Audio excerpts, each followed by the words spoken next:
Hello, and welcome to episode 94 of Expertise is Overrated, the podcast that takes the time to answer the questions you didn't know you didn't want the answers to. I'm Vib. And I'm Sean, and neither of us has any clue what we're talking about. Which will serve us in good stead as we plunge headlong into one of the biggest fantasy series out there right now. So, Malazan? Malazan. Yeah, how have you got on? I've finished the first 20 books. So only about halfway there. We should do this. We should do this with other series. So obviously not actually talking about Malazan because the title obviously one, no, and two, the title of this is The Way of Kings, and that would be a real bait and switch for all the Sanderson fans out there.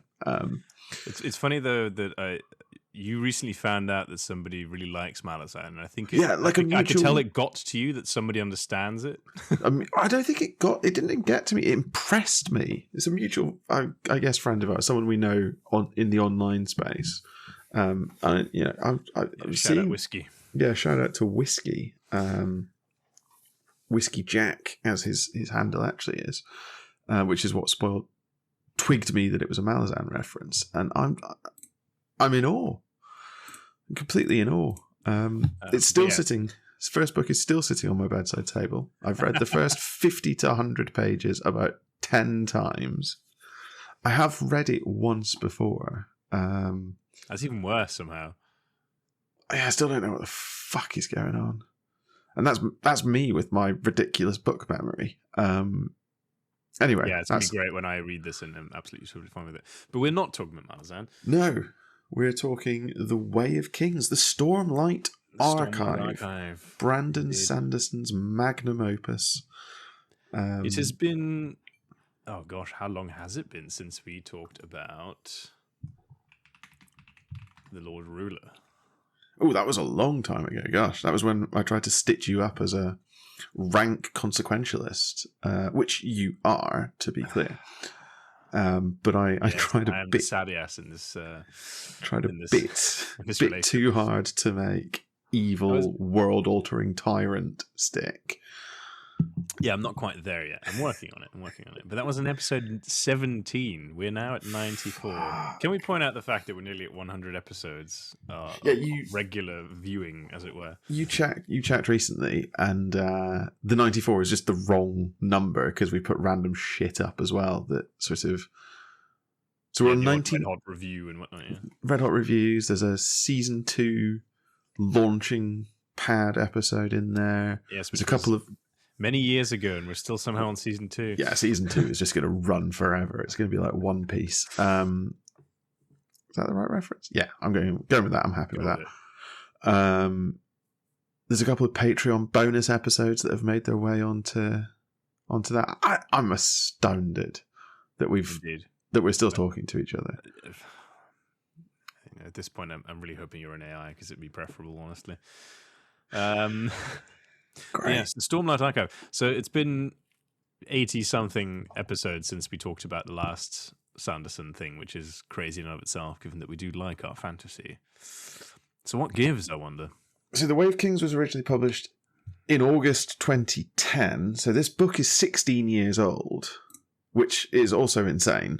That's actually way older than I thought it was. I know. I thought it was way further back than that because he's written how many more since then? So this is the thing. You need to get your Sanderson lanes really tightly defined because there's the Cosmere, which is about 3/4 of everything that he's written is the Cosmere.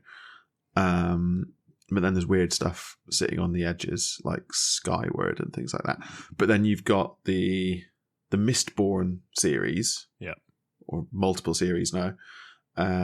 There's Elantris, which is a standalone. There's Warbreaker, which is a standalone, and then there's the Stormlight Archive, which is meant to be what pulls everything together. Yeah, kind of, because it's more complicated than that. Which one was first? Do you know? Was it Stormlight? I think Elantris was his first novel. No, Stormlight was not his first novel because he wrote Warbreaker before he wrote Stormlight.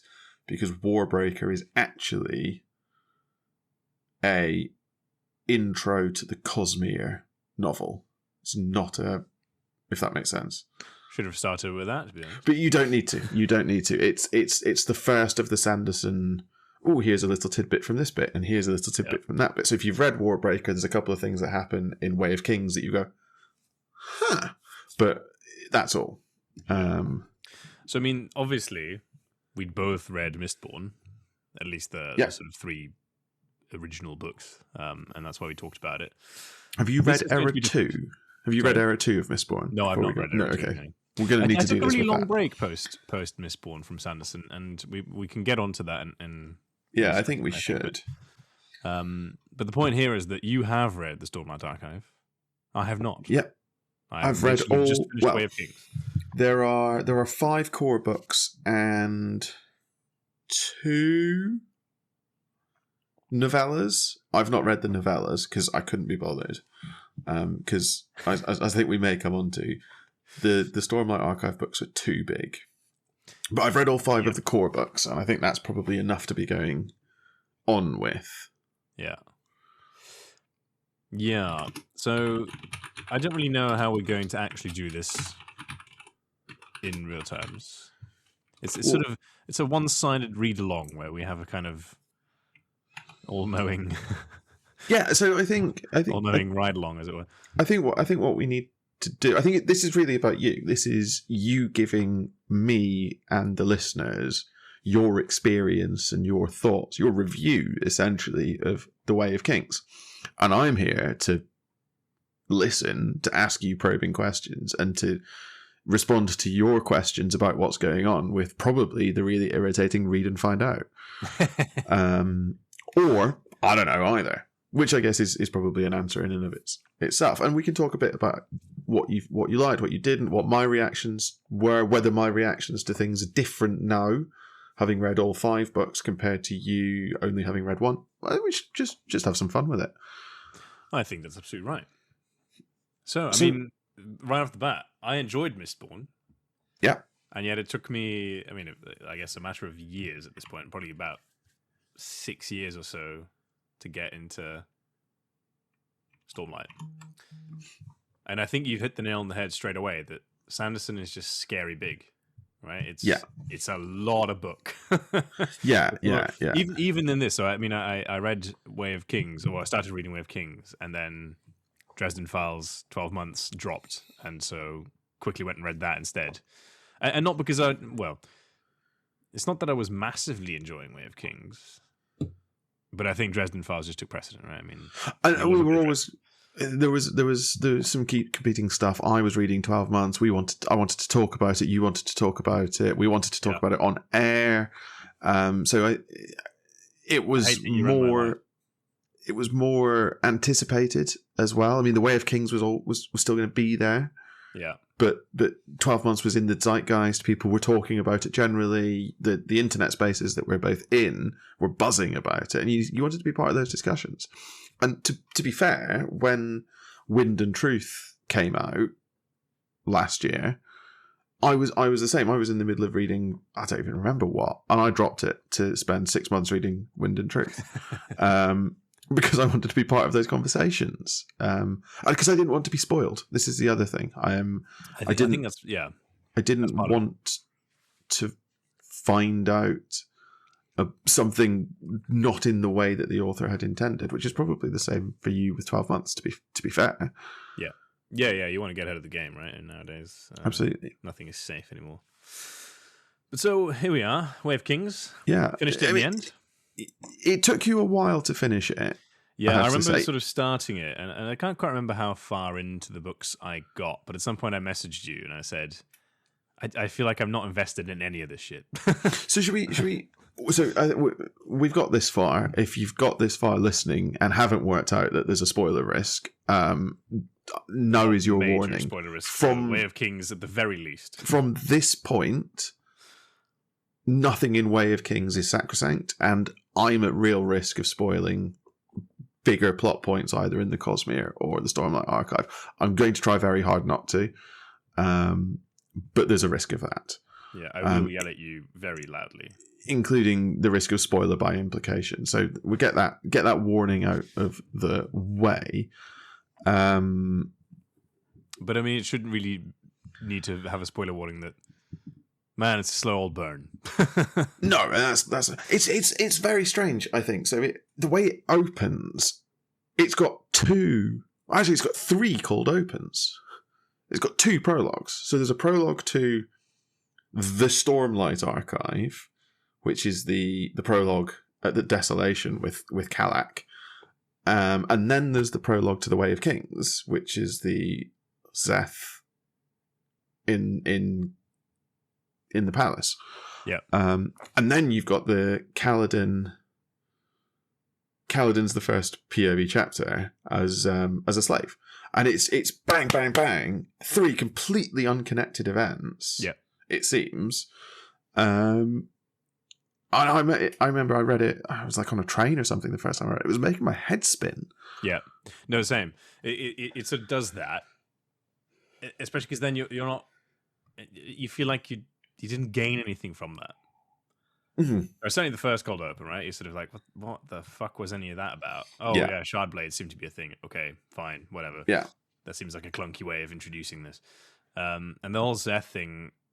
It's sort of you're meant to really believe that it's a big thing, and I sort of inherently get that it's a big thing because I mean, it kills a king, but you're not invested in anybody at that point. So you're like, fine, whatever, right? Is this guy actually that important? Who knows? And then just over time, you were like, oh, I sort of get it now. And then we start with Kaladin, and even that at the beginning is sort of like, boy, do I not really care about this fucking sad, depressed guy. Because partly I think because he's maybe quite well written in the sense that like, well, this guy's just never going to get anywhere, right? Because your head's already in that mindset of this could just be another dead end or something like that, right? Absolutely. Hold on.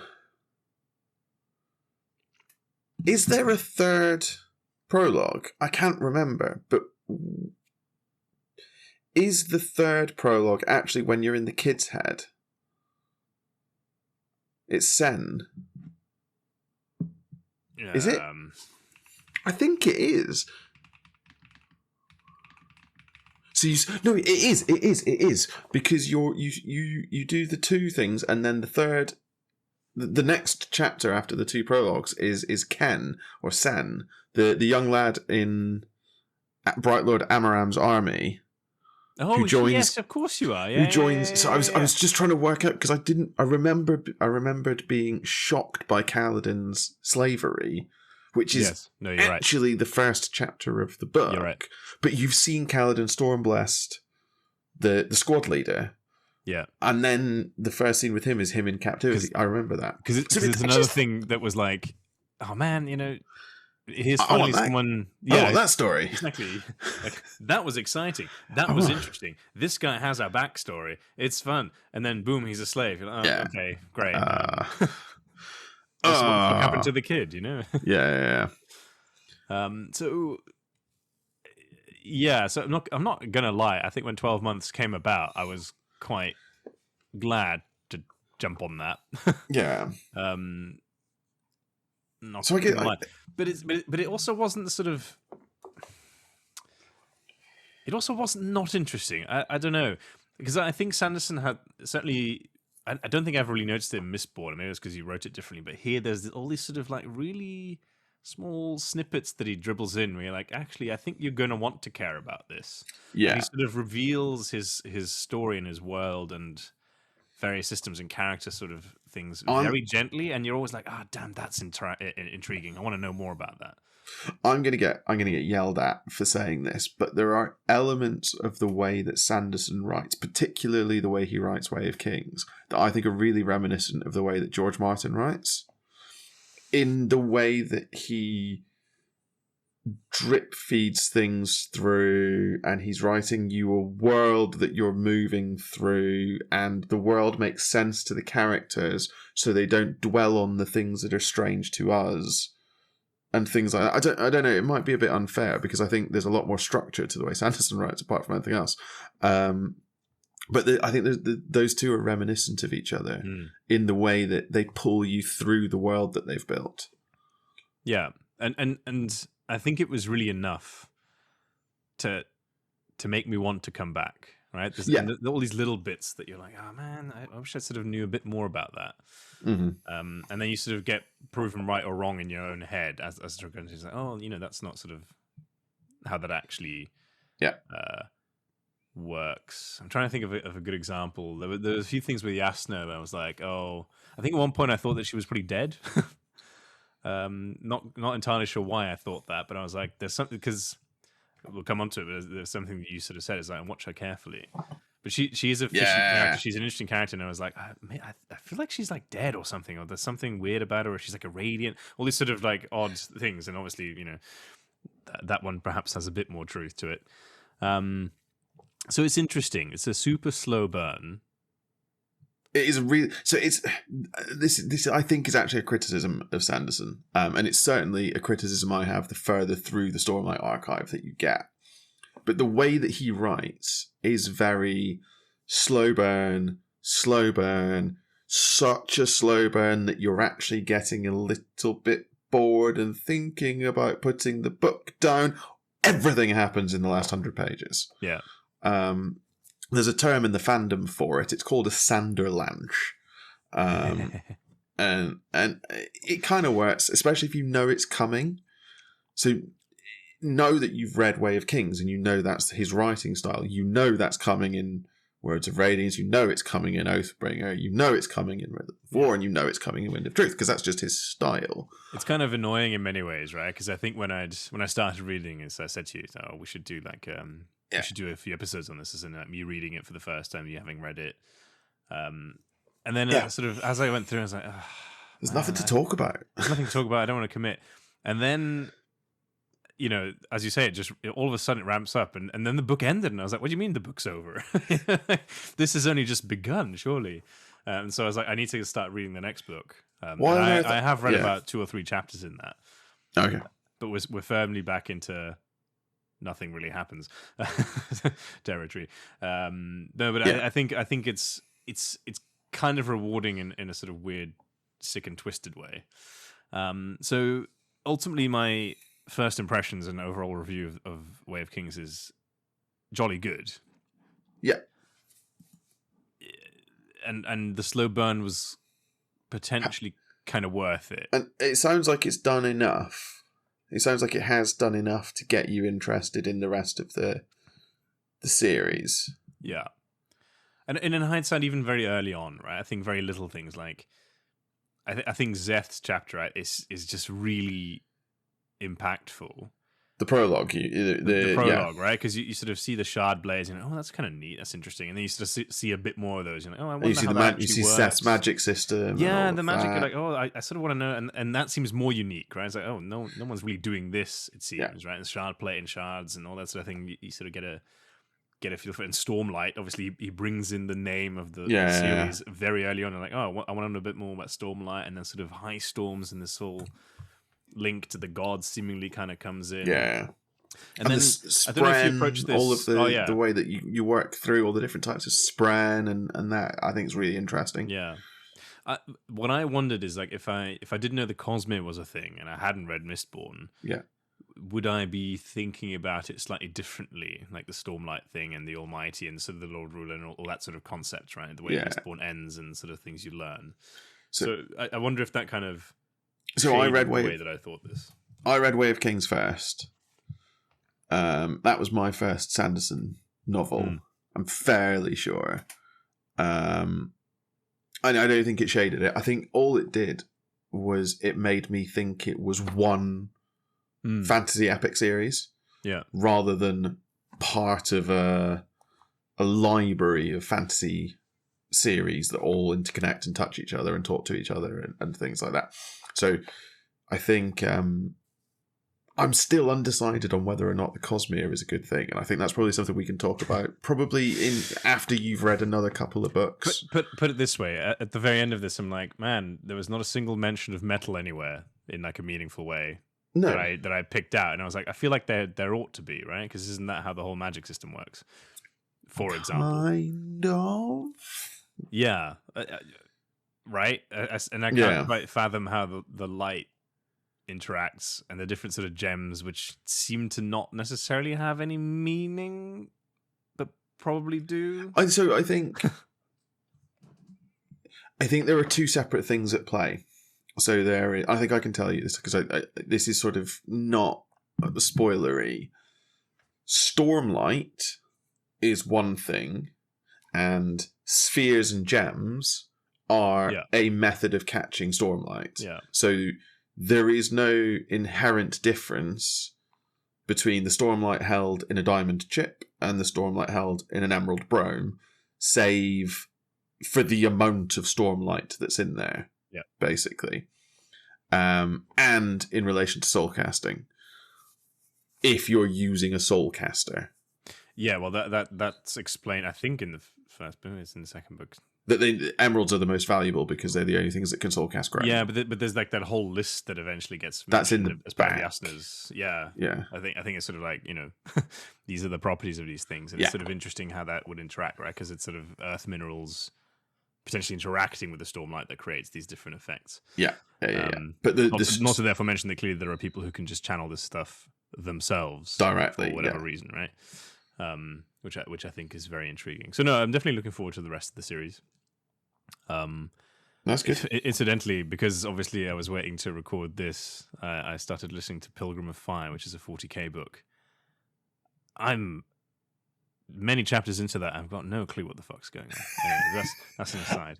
I think we need to concede that listening to a book is not the same experience as reading a book. I understand why you listen to books rather than reading them, because it's a time thing and also you're illiterate. But it's true. Like fundamentally, you take more in if you're reading than if you're listening. That's just a scientific fact. So it is going to be harder for someone who is purely listening to the books to grasp quite some of the nuances that you pick up when you're reading. There's something as basic as just seeing a name written down. I don't know. It just locks itself into your brain slightly differently to having heard it. Yeah. So you say Yasna, for example, because that's the way that the audiobook. I've listened to The Way of Kings audiobook, and that's the way that it's pronounced by Kate Redding. But I always would say in my head that's Jasna, rather than Yasna. But who cares? But it just does all these little things change the way you react to and respond to a book. So no, I mean on the topic of Yasna or Jasna, characters. Characters. I think so. Who is the main character? Well, that has to be Kaladin, surely. I think that's probably true. Yeah. I fucking hope it's not Shallan. That's a bit. I have less good news for you. So the way that the books are structured is that each book has a main character, and the main character is determined by who gets the flashbacks. Yeah, is Shallan the main character in the second book? Shallan, you get most Shallan flashbacks in the second book, and they are worth it. I will say they are worth it. She grew on me. My let's just start with her, I guess. My main criticism of her was just her plan was fucking daft. You have to remember she's 14, and the books don't make that clear. She might be 15. She might be 15. She is a child, and she is an idiot. Yeah, but equally, her brothers are not. Well, maybe some of them are still children, but her brothers are not that young. Yeah, and condone this plan. It's fucking dumb. I particularly enjoyed your quote when I was sort of first talking about this. You're like, invest in Kaladin's struggle and endure Shallan's chapters. It's like, oh yeah, that actually helped. That sort of helped me. Yeah, the problem is, the problem that is fundamentally that Shallan's not interesting until Words of Radiance. She doesn't make sense until you get to the end of Words of Radiance. But I think my end conclusion of Shallan is that she was interesting because Yasna's interesting. And I think that's right. I think Shallan is Yasna is important to Way of Kings, but you cannot be in Yasna's head. Yeah. You can't be in Yasna's head until the reveal at the end of Way of Kings, because it would break everything. And even then, I think it might break everything, because she's effectively your sort of... She's just the expose, right? As in, once you're in her head, you're just getting told. Yeah, exactly. Well, exactly. Right? So... You need to reach the Voidbringer conclusion as Shallan reaches the Voidbringer conclusion, because then it's a twist.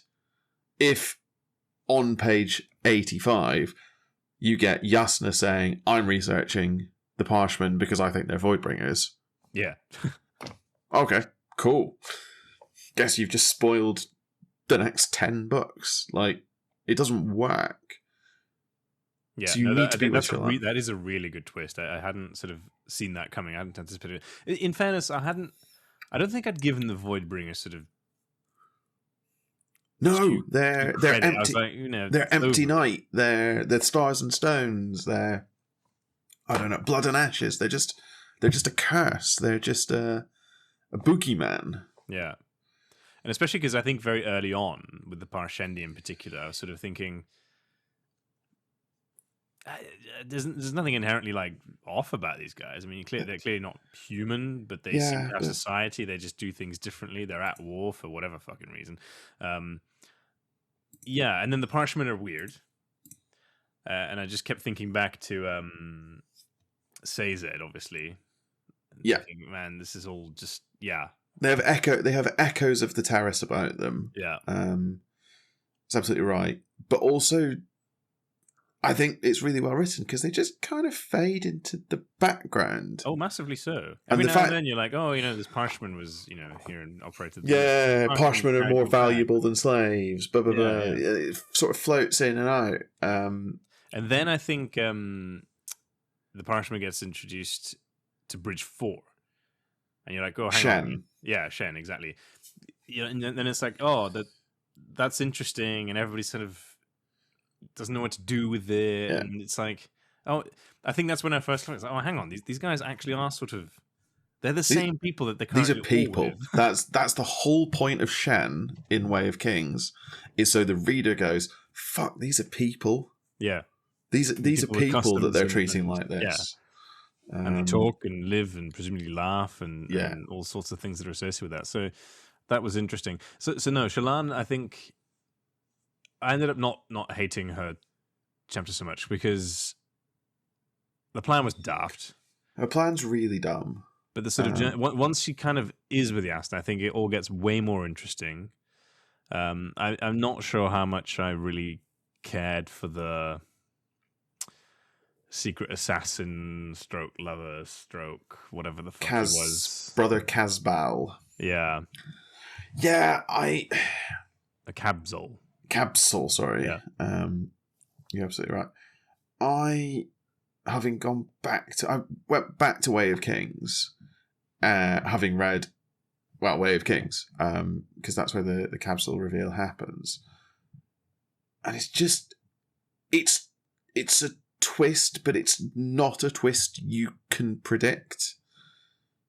His behavior isn't suspect, even if you know what's coming. And I think that's where Cabsol falls down a little bit.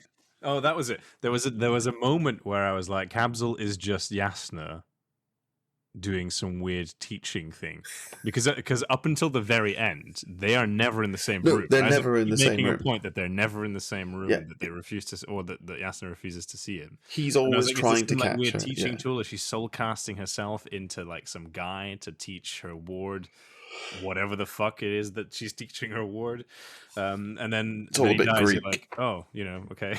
No, he's just a weird assassin. But no, I don't understand. I still don't quite get Cabsol, I have to be honest. I think he's a very long-winded way of revealing that Yasna doesn't soul cast. But, or I guess does soul cast, but doesn't use a soul caster. Yeah, I think that's right. He's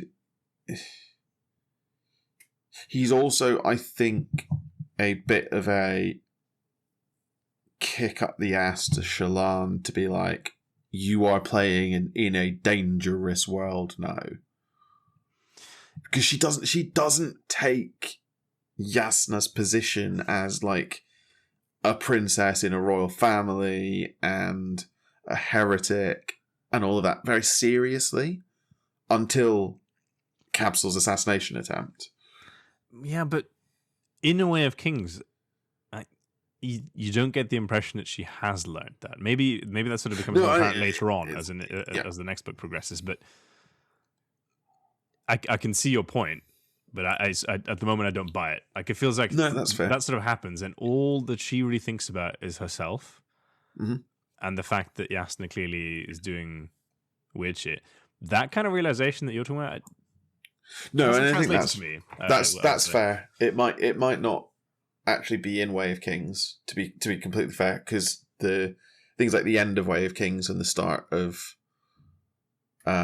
Words of Radiance blur in my head. So there's a question I really want to ask you about whether or not something has happened yet. And the way you're talking makes me think that it hasn't. So I'm very glad I didn't ask you the question, because otherwise I would have spoiled something towards the start of Words of Radiance. Is this about her spren? Shallan's? Yeah. No. Okay. It's further into that. Yeah, so I'm fairly sure it is Words of Radiance. Yeah, that's definitely, because that happens. I've got that far that she sort of has got her own spren, which I guess brings us nicely onto Kaladin and Syl. Yes, which was very weird early on, because obviously, so spren are one of these things that I didn't really think much about, because it sort of seemed that they were so commonplace. Just seemed to be world building. Yeah, it's like, when people have fear, that's sort of just a sort of a visual representation of this, or there's maybe some kind of animals, as it were, that kind of just vibe like that. And then Syl shows up, and it was very clear that at first I was like, well, she must not be a spren or something. I don't really get the concept. She must be something else. And then obviously it progresses into, okay, there's levels to this, and presumably spren are probably quite important. Because there's that whole interlude of the two scientists on some remote island. Quantum spren. Yeah. They discover Heisenberg's really uncertainty principle in relation to spren. I love that.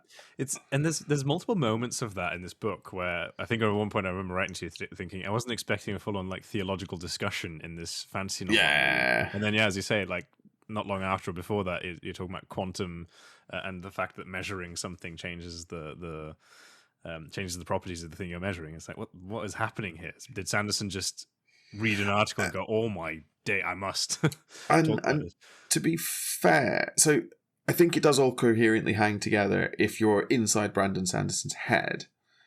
I think he is a little bit too in love with the systems he's built. Like, quantum entanglement spren is really funny. And like really neat, and it does actually say something really important about the way the world works, but it's introduced in entirely the wrong book, I think. So far I would agree with you, because it sort of happens. I'm like, oh, that's really cool, that's really neat, science is a thing in this world, massively thumbs up for that, that I approve. And then it's science. We just move right back on to whatever the fuck we were doing, which is probably something really depressing featuring Kaladin. And it's like Kaladin was sad again. Yeah, Kaladin was just thinking about how shit his life is. And like, don't be wrong, it's pretty shit. He's got a bad life. So yeah, Kaladin. So I think the reveal that Kaladin was a surge binder or a radiant or whatever we might call it, or whatever it end up being. So what's the equivalent? He's a surge binder. He's not a radiant, because to be a radiant you have to be a member of the Order of Knights Radiant. But that becomes a plot point, right? Because he keeps arguing with Teft, I think. Most of it. He's like, you're radiant. No, you're not a radiant yet, lad. Blah, blah, blah. But that's the other thing, because they say, so he is radiant. Yeah. He's not a knight radiant. Yeah. So it seems that mechanically surge binding is the term. Yes, mechanically surge binding is the term. It starts talking about surge binding as being the thing. So the world is held together by 10 surges, which is essentially the Cosmere fundamental forces are the 10 surges, and a surge binder is able to manipulate 2 of the 10 surges, and whichever 2 you get determines what kind of Knight Radiant you would be eligible to be. Yeah. But it's interesting that it's one of those things that I didn't clock, and in hindsight I was like, wow, that's fucking dumb of you not to have seen that, because it completely justifies why we see so much of Szeth and like the stuff that he does. Yeah. Right? And then you're like, well, of course, Kaladin's the same, because he literally marches at the front of this bridge that gets fired with arrows all the fucking really time, obvious. and not one hits him. Really obvious. They surround his hands where he's holding the bridge. It's the same when he's wearing the armor and he has the shield and he's able to draw all the arrows towards him. It's really obvious after the fact. Once you start putting the bits together. Now, in my defense, right? So you talk about the way he's holding the bridge. I really struggled, and I still kind of do I struggle to visualize how that works. And I don't have a clue how of these things. I don't have a clue what those bridges look like. And I think equally halfway through, I said to you, like, oh man, I think I've just seen a map of the shattered plains. Yeah. Like, everything now sort of makes sense, because up until that point I was confused out of my fucking mind. Yeah. Because they kept being like, we're going on bridge runs and we're mounting these plateaus. And it's like, what is happening? Are they going places? Like, not realizing that the war camps are like fixed cities on the edge of the shattered plains. And I don't know if that was just never explained or if I just wasn't paying attention for that little bit.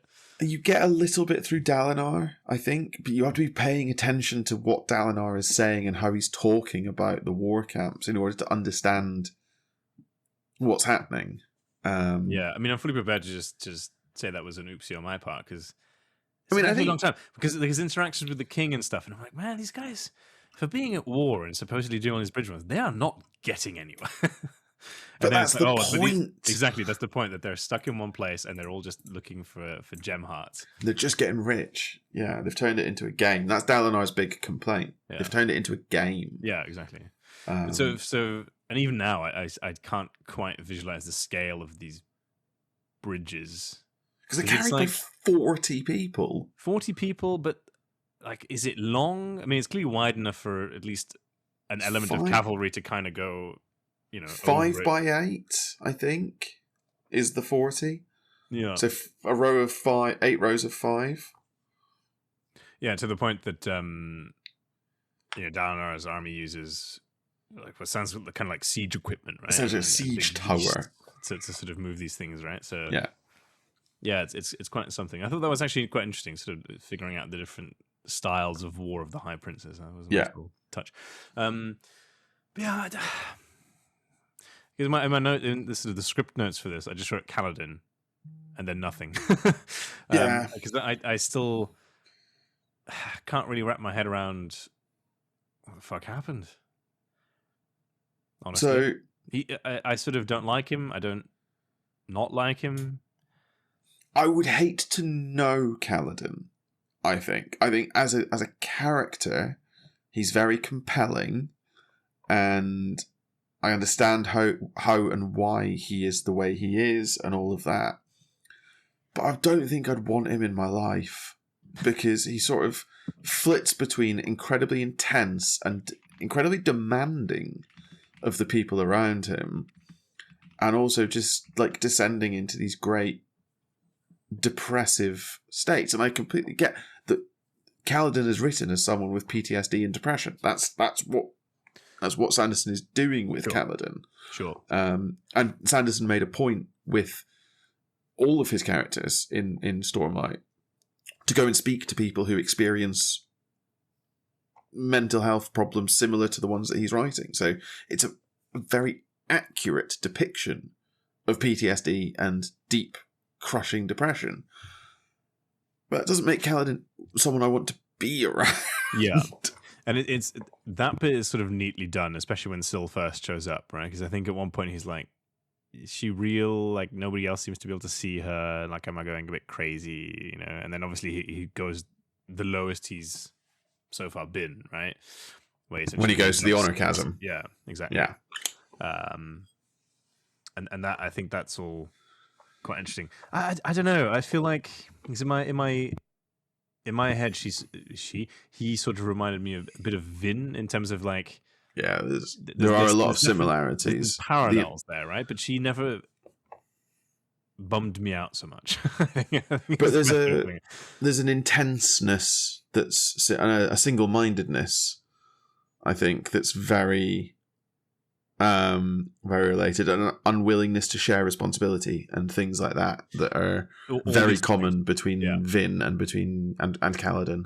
But I think as you learn more about Kaladin's backstory, I don't know if the intent was you're sort of meant to dislike this guy a little bit, right? Because he comes across as just a bit of a cock. Because like early on, you sort of he clearly grows up in not wealth, right? He's not a light eyes, that sort of thing. But he's about as good as a dark eyes can be. Exactly, right? And he's second Dan? Yeah. I think. Third or second Dan? Something like that, probably. Point is, he was hanging out with the light eyes girl of the village. He was absolutely, and he was absolutely planning. His dad was absolutely planning for him to marry. Oh yeah, Laurel. That was on the cards. I don't understand how he doesn't see that based on everything that's going on. And so part of me's like, man, this guy just needs to get over himself, right? But then you sort of get more and more of it, and you're like, oh, I get it. And then the reveal with Amaram was just like, oh my fucking god. The Amaram reveal is really, really good. That's intense. Super, like that was nuts. Because so much happens again in such a short space of time, right? All of a sudden because for so much of the book, I'm like, man, I'd love to fucking know how he became a slave. Like, it just doesn't add up. It's not what you think it is. No. And then in the space of about 5 pages, seemingly, I mean, it's probably quite a lot longer than that, he kills a shard bearer. He kills a light eyes, kills a shard bearer, who's also a light eyes, and then refuses a shard blade. Yeah. And is made a slave. He thinks it'll make him a light eyes. But it will. So the thing is, it will make him a light eyes. Part of having your eyes lighten if you have a sharp blade. That is a fact. It still seems to be up for debate. So I think it would change whether or not it would change the color of his eyes is not up for debate. That is an established in-world fact. He doesn't seem to believe it. Other people don't seem to believe it. I think there are plenty of characters who are like, no, this is a thing. I think the point is the terms are used. He says he thinks of being light eyes as a state of mind. He doesn't want to think like a light. He doesn't want to become a light eyes, as in look down on dark eyes, etc.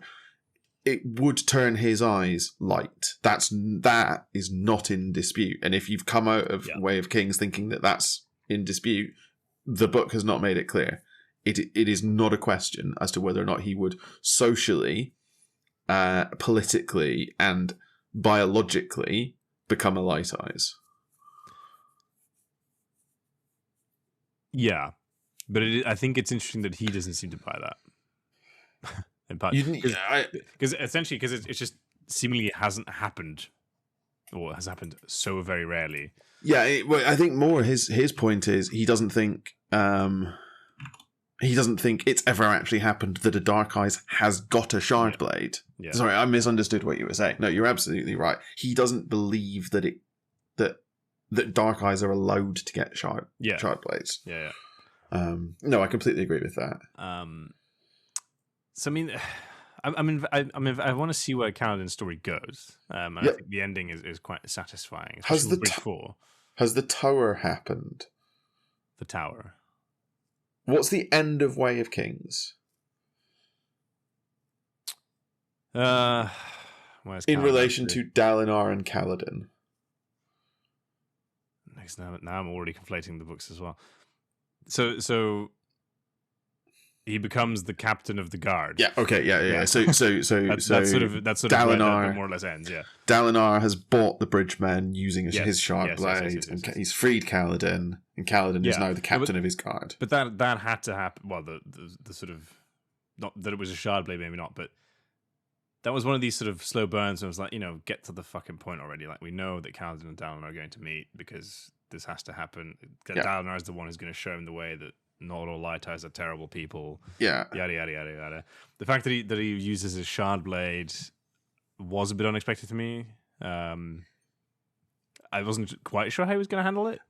But it's so well done because you get the line from Dalinar, "What's a shard? What's a life worth?" Yeah. And Kaladin said, "My father always said that life was priceless." And Dalinar said, "Well, coincidentally, that's the value of a shard blade. So I gave up one shard blade for 2,000 lives. I think I've got a great deal." And Kaladin's like, "You genuinely do. You're not just saying that. You genuinely fucking think you've got a good deal here." And Dalinar's like, "Yeah, I do." Yeah, and I mean, Dalinar, I think, is my favorite character so far. I think he's just so interesting. Because and he himself doesn't seem to really know where he's at. But I think that moment where he pulls out his shard blade to give it to Sadeas, and everybody in the square, like, everyone thinks, "Oh fuck!" Like he's about to Blackthorn. He's about to go all Blackthorn. Like, oh my god, this guy is like, just fucking Hulk out. Like that scene early on where he's fighting the Chasm Fiend to protect the king. You're like, oh, this guy fucking balls. Yeah. He knows what's up. And then, I think you sort of value him, and I think he starts to value himself more as obviously this guy who's not just a massive killing machine. Yeah. And the flashbacks actually, no, that's in the second book. You get like a flashback from Yasna, right? At the night when her father gets feast, murdered, and she's like, "Oh, Dalinar's fucking drunk again." He's always always fighting. It's like that sounds like a very different character to the Dalinar that we see in these books, and I think he's a super interesting character. He sort of came a bit out of nowhere. Was my one thing. It took me a little while to be like, "Oh, hang on, we're talking about like a high prince or something. What the fuck? Yeah, what the fuck has happened?" It's odd to be with Kaladin and be with Shallan, and then all of a sudden you're with like the second most powerful man in the world. Yeah, and there's also a part of the book where like 1,000 names all of a sudden get introduced. It's like, and they all sound kind of similar. It's like Dalinar and Adolin and Renarin and blah, blah. You're like, oh my god, man! Like Elhokar, like why did these guys all have the same fucking name? I love Adolin so much. I think he's my favorite. I think he might be my favorite Cosmere character. He's another baller. I think his scene where he steps in to just not quite rescue, but like stand up for that. The prostitute. Yeah, the prostitute. Yeah, I was gonna say the only word for it, really, because it's from Carolyn's point of view. Carolyn's waiting for the other penny to drop, and it just never does. But there's like this moment of like, Carolyn, mate, like just but also just accept that someone else, that you're not the only person in the world with values. Yeah. So he's a bit wooden. Switching back a bit to Kaladin, I think. Sorry, yeah. I'm keen to see where he goes. I think Syl is actually really interesting. I think she's such an interesting little guide character for us to have along. As she develops, I think we develop, our understanding develops of what's going on, especially now that obviously realizing that, Yasna and Shallan, that's like a thing. These sort of wisdom spren or whatever they might be, or honor spren. Well, Syl is an honor spren, but it's so interesting the way Syl is learning or remembering things. So she keeps talking about like she used to know this. Yeah, she feels like she should know this, and then so as things happen, she remembers them, and then she can tell Kaladin, and by doing so, she tells us as well. I think it's what's a little bit weird, and we're just gonna have to let this hang. But like the way that Kaladin describes her quite often, especially when she turns into the form of a young woman, you're like, that's definitely happening at one point in the series. And we need to say no more about this. So moving on to Dalinar then. Dalinar and his whole family are so interesting, and his relationship. Relationship with his sons and his nephew, and the unspoken relationship with his brother, and his brother's wife. His own wife, whom he doesn't remember, which... Yep. The fuck is that about? I mean, it's sort of... Wait 2 books. Yeah, so we're getting there. But then, of course, Dalinar's not going to last very much longer, right? Because he's been named. By Taravangian, he's on the list. He's on the list. He's going to die. So Taravangian. I mean, we'll come back to Taravangian. Let's stick with Dalinar for a while. No, let's go via Taravangian, because fuck me, I thought such a non-character in many ways. Did not see that coming. Not I at have all. To say, but for many reasons, there's like he just seems like the kind of classical, old, benevolent, kindly sort of ruler. build hospitals, cares about hospitals. Seems like very a really welcoming. nice guy. Fucking turns out he's some great mastermind of something. Don't know if it's a good something or a bad something. Yeah. No, I mean, I will say, and I don't know if this is a facet of, for example, having listened to it as opposed to reading it, but I think I just need to look at a map. Like all these kingdoms, and you sort of just get names. It doesn't help. Held at you, like, oh man. It doesn't help. You also don't really need to know most of them. That was sort of where I left it. The relative geographies don't matter. It's not a series that requires you to know where Iriali is or where Emuli is or any of that. There are two major kingdoms. There is Alethkar and there is Yakovad. And then there are a bunch of small kingdoms, and then there are the Shin in Shinovar. That's all you need to know. And the geography doesn't matter. And the Great Lost City or whatever. Yeah. And there's somewhere there is Urithiru. Yeah. And no one knows where it is. But I think that's it. And you sort of realize that Alethkar is actually... I mean, kingdom's potentially a strong word, right? yeah. And Alethkar is a complicated polity. It's a decentralized kingdom. But that's when it gets a bit confusing, the sort of Szeth storyline, when he's actually tasked with going to kill kings and whatnot. You're like, man, there's a lot of kings in this world. Even though it feels like there shouldn't be. It's like the size of Europe, right? Roshar is a single. It's a Pangaea. Yeah, it's a single continent world, but Alethkar is huge. It's a proper continent. It's not like this. The story doesn't take place over the size of France or something like that. It's a bit like Westeros in some ways. But it's just sort of like these, again, it's hard to sort of care about these kings. Because well, I don't know who these people are, and they just die, and you sort of feel a bit bad for Szeth, but equally you think, man, just stop being so weirdly tied to your tradition and just maybe recognize that if your tradition is forcing you to kill thousands of people, maybe there's something wrong with your tradition. Exactly. I mean, at one point I think I said to you, like, he's just broken as a character, like completely breaks everything, because he just shows up and it's essentially like Luke Skywalker rocking up to a Sand People village. It's like Luke. It's like Luke in The Mandalorian when he comes to. You've seen the Dark Troopers, or whatever they're, the Purge Troopers, who've just been these absolutely terrifying threat the whole way through, and then Luke walks through a corridor of 20 of them without blinking. I recently saw that clip again. It's so good. With I Need a Hero. I've heard.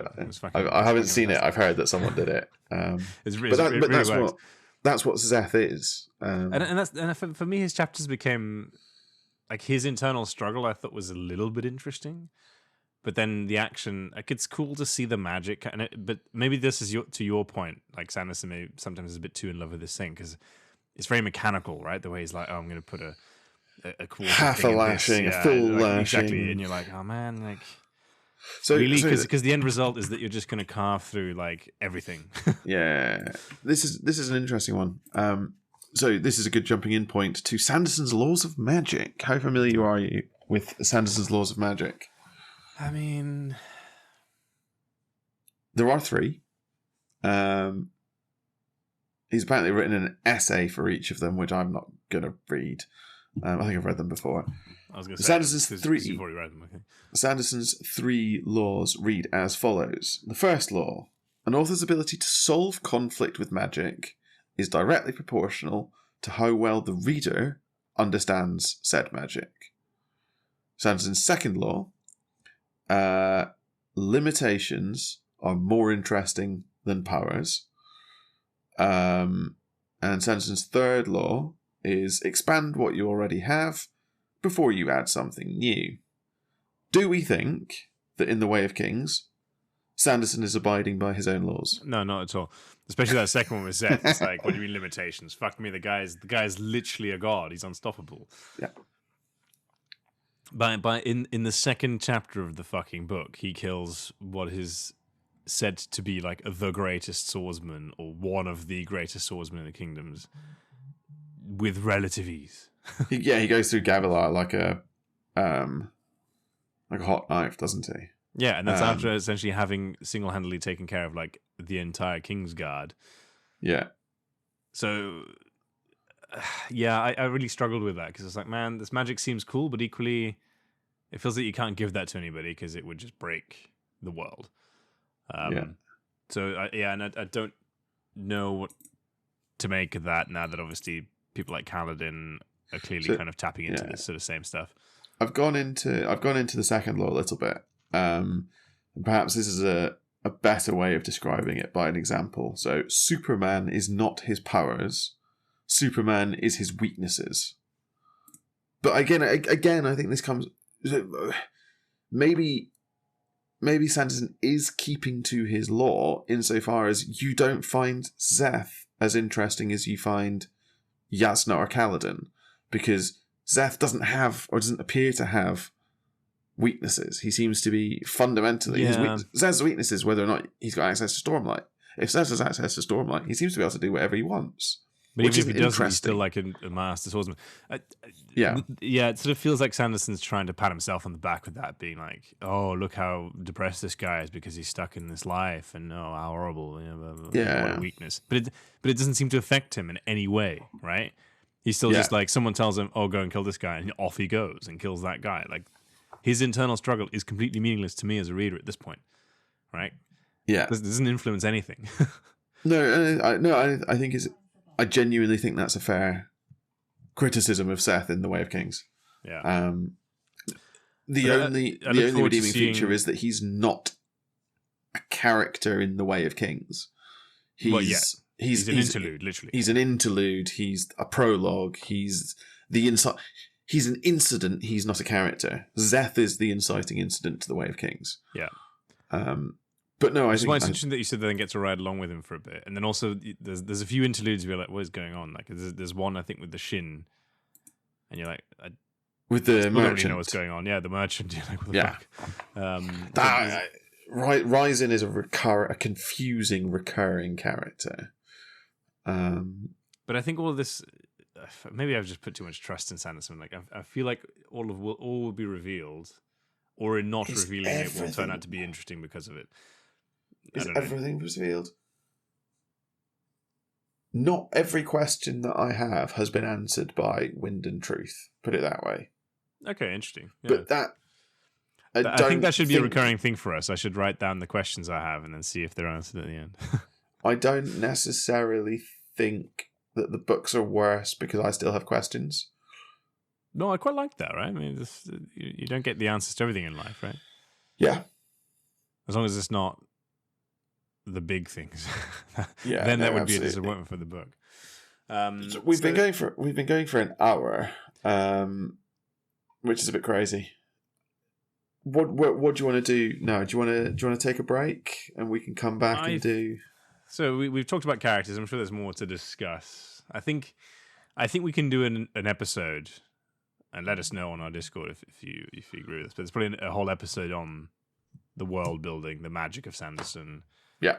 I think there's an interesting discussion. I think a thought experiment between us to see if I can work out if there is a magic link between Stormlight and Mistborn. I think that's a good question and things like that. So I think perhaps we sort of draw a line here at the characters. We should do another. The next episode we do should be the answer to that question. I think so. Let's do world building and magic in the Cosmere with a focus on Way of Kings, and you have to see if you can get from the Way of Kings to Mistborn's magic systems. Yeah, I like it. As part of that episode. Because there's so much more to discuss. I mean, there's the various themes throughout the books. There's, I guess, the what do I see happening next? And the short answer to that is, I've got no fucking clue. I feel like, I don't know, I can't make up my mind if there's going to be a big death. And if there is, I don't know who it is. I had my money on Yasna. Now that there's been some reveals, I'm like, I don't see it. I don't see it.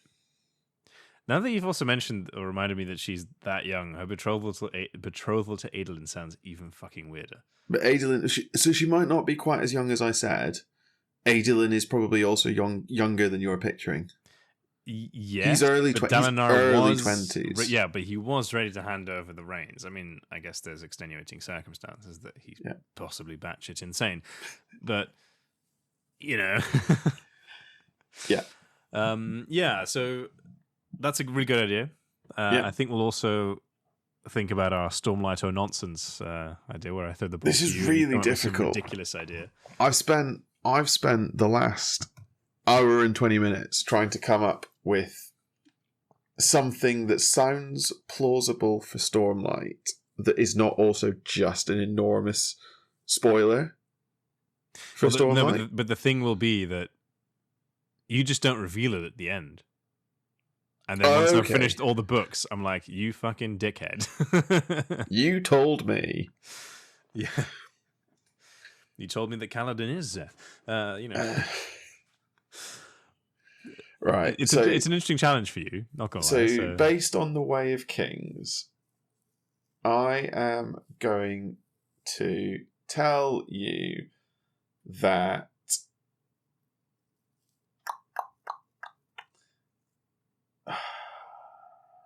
he can't do it first. There are 3 gods on Roshar. There are 3 gods on Roshar, okay. No, do you think that that's true, or do you think that's nonsense?